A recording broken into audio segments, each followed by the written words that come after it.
ভাবি, কেমন আছেন? জি, ভালো আছি।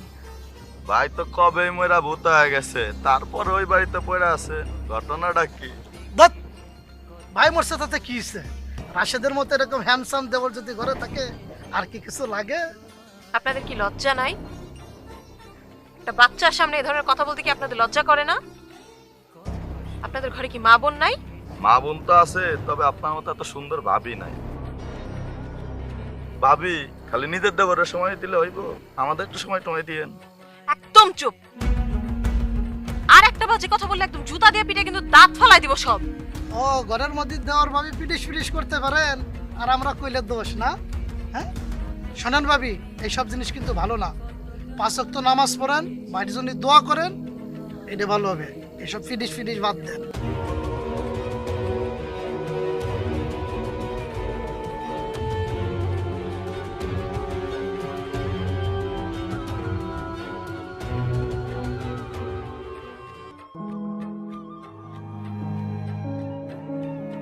এসব আমি কি শুনছি রাশেদ? গ্রামের লোক যদি সব কি বলাবলি করছে। তুমি না বললে আমি কি করে বুঝবো? তোমার সাথে নাকি তোমার ভাবি সম্পর্ক আছে। এসব তুমি কি বলছো মায়া? এই কথাটা বলতে তোমার একবারও বিবেকে বাঁধলো না? এসব আমি বলছি না, গ্রামের মানুষজন এসব বলছে। গ্রামের মানুষ আর তুমি তো এক না। কে কি বললো না বললো সেটা তুমি বিশ্বাস করবে? বিশ্বাস না করার কি আছে বলো?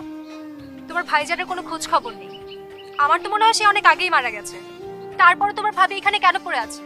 নিশ্চয়ই সে তার স্বামীর অভাবটা বুঝতে পারছে না তাই। মায়া, মুখ সামলে কথা বলো।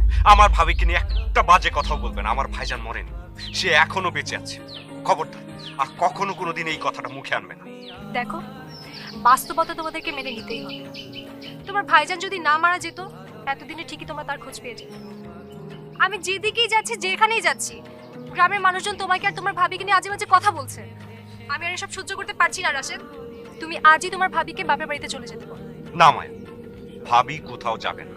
এটা তার স্বামীর বাড়ি, আমরা তাকে কোথাও যেতে দেব না। কে কি বললো না বললো তাতে আমার কিচ্ছু যায় আসে না। তুমি যদি আমাকে ভালোবাসো তাহলে গ্রামের মানুষের কথায় কান দিও না। আর আমাকে যদি বিশ্বাস না করো তাহলে আমি বলবো আমাকে ভালোবাসার কোনো অধিকার তোমার নেই। রাশেদ, রাশেদ।